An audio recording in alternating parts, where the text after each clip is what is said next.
Mapagpalang araw sa inyong lahat mga kapatid. Merry Christmas. Tayo po ay nasa ikasyam na araw ng pagdiriwang ng Pasko, ng pagsilang ng ating Panginoon. Pasko pa po. Kaya sa inyong lahat, Merry Christmas.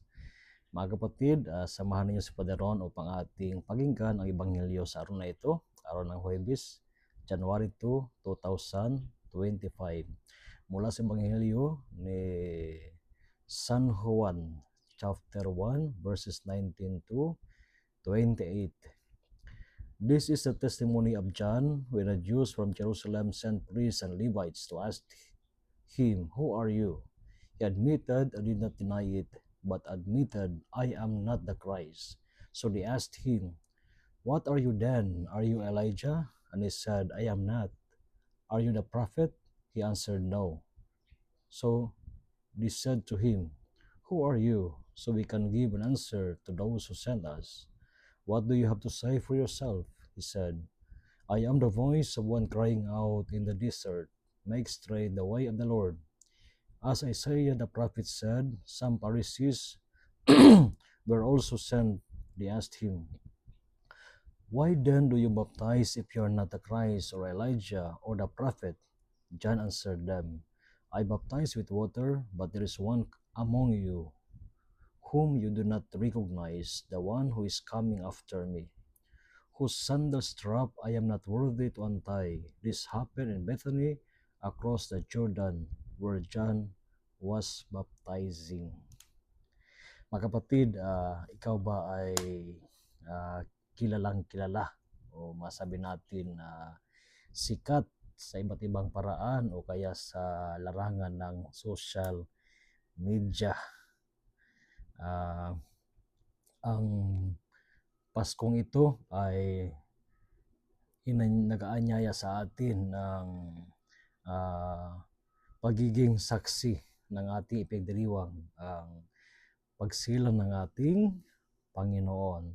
Si Juan Bautista, bagamat siya ay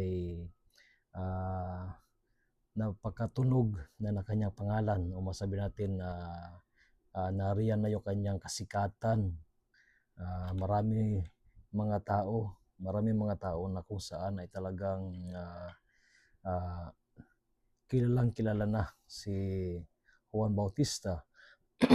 Kaya sa kanyang pagiging sikat ay nagpadala ng mga tao ang mga kaparian at ang mga Levita upang tanungin kung sino ba talaga siya, kung siya ba ay si Kristo o isa sa mga propeta, o siya ba si Elijah. Mga kapatid, kahit na si Juan Bautista ay nagiging sikat na siya, o sabihin natin sa panahon ngayon, siya ay naging viral na sa mga tao, ito ay hindi naging hadlang para sa kanya na gawin niya ang narapat o ang kanyang misyon bilang isang tagapaghanda sa pagdating ng Panginoon. Nanatili siyang nagpakumbaba at sinabi niya ang katotohanan patungkol sa kanyang sarili. "I am not the Christ," sabi ni Juan Bautista. At sinabi rin niya na siya ay boses, "I am the voice of one crying out in the desert, 'Make straight the way of the Lord.'"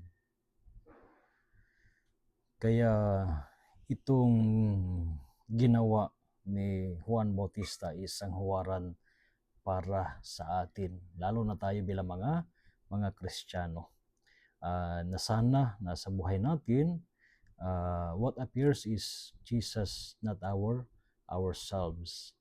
Isa sa mga magandang kasabihan ni Saint John Calabria, "Busita itaneta," to appear and to disappear. na sa buhay natin bilang mga Kristiyano ay napakahalaga na si Kristo ang siyang nakikita at hindi yung ating sarili. Sapagkat kung ang pakay natin ay magpasikat lamang, ay talagang makakalimutan natin ang ating misyon bilang mga Kristiyano na dapat ay nagpapahayag ng mabuting balita ng Panginoon. As Christians, we are called to spread the good news. As Christians, we are called to proclaim the gospel sa mga taong nakakatagpo natin, nakakasalamuha natin. Dapat ay si Kristo ang siyang nakikita sa katauhan natin at hindi ang ating sarili. Mga kapatid, sa ating pagdiriwang ng Pasko, ng pagsilang ng ating Panginoon, sana tayo ay maging mga saksi ng katotohanan ito, na hayaan natin at pagsumikapan natin na isilang si Kristo sa buhay natin, na walang ibang ninanais na gustuhin natin na maipalaganap sa buong mundo, kundi ang presensya ng Diyos. Lalo na sa panahon ngayon, iba na yung panahon, naririyan na, we cannot deny the influence of social media. Paano nga ba ninyo ginagamit ang social media sa panahon ngayon? Ito ba ay para sa sarili, maging sikat, maging kilala, o kaya magkaroon ng kita sa pamagitan ating mga ginagawa sa social media, or ginagamit natin ang social media for evangelization? Ito yung isa sa mga hamon sa bawat isa sa atin, na naway sa lahat ng mga ginagawa natin, lalo na sa larangan ng social media, ay huwag natin kalimutan ang ating misyon bilang mga Kristiyano, na walang iba kundi ipalaganap ang mabuting balita. So God bless you all, and sana sa araw na ito kayo ay nakapagpahinga na pagkatapos ng mga napakabisi ng mga araw dahil sa Christmas at dahil sa pagdiriwang ng bagong taon, at siguro ang iba ay medyo